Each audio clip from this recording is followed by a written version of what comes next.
Right, I'm ready. Oh, okay, I've got it, Mark. Yes, I've got it. So today Mark is doing ampalaya with oysters. Ampalaya In oyster sauce. in oyster sauce with chicken. Thank you everybody. Next time. Hello guys! Kamusta naman mga kalafang? Dinner time and it's mukbang time! Ang ating kakainin ngayon ay eto, ampalaya con chicken with oyster sauce. Yes. Paborito ko tong ampalaya na ito. At tara, kumain na tayo.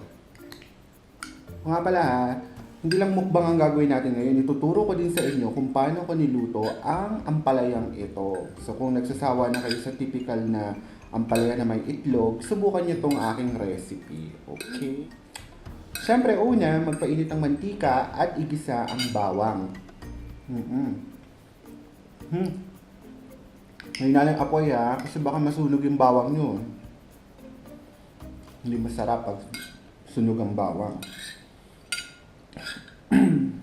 Pag okay na ang bawang, idagdag na ang maraming sibuyas. Sabi ko nga sa inyo, no, I love sibuyas, kaya maraming sibuyas.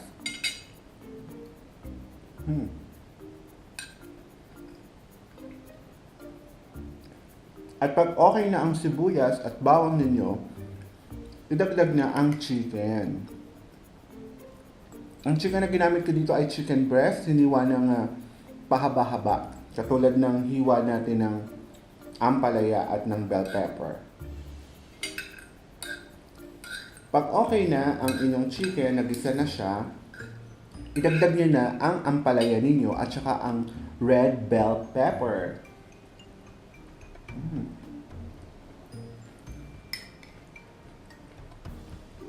Tapos, idagdag mo na rin ang yung cornstarch na tinunaw sa tubig. Yung cornstarch, 2 tablespoon lang yon at 4 na tablespoon na tubig.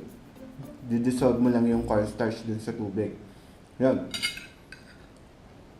At syempre, idagdag mo na rin ang iyong oyster. Takpan. Takpan mo to para lumambot yung iyong ampalaya. Nga pala kalafang nga, kung napapa-attend ka sa ampalaya, gawin mo sa kanya, magpakulo ka ng, bago mo siya iluto, or pagtapos mo siyang mahiwa-hiwa, ilagay mo siya sa isang bowl, at buhusan mo siya ng mainit na tubig, at ibabad mo ng mga 5 minutes. Sa ganung paraan, mababawasan ng bahagya ang pagiging mapait ng ampalaya. Tandaan mo mga kalafang ha, ang ampalaya inuulam, hindi inuugali. Huwag kang bitter. At panghuli, ay titimplahan mo na to ng asin at paminta. Ayan na mga kalafang, ganun lang kadali magluto ng ampalaya con chicken with oyster sauce, yung aking version. So yung ibang version naman yan ay ampalaya con carne, which is beef yung ginagamit. Nasa sa inyo yan kung anong gusto nyong gamitin. Kung chicken ba or beef. So ayun. Huya, kalafang, kung hindi ka pa subscriber dito sa aking channel, go na, mag-subscribe ka na. Maraming salamat sa panonood ninyo hanggang dulo at magkita-kita tayo ulit sa susunod kong mukbang video. Bye!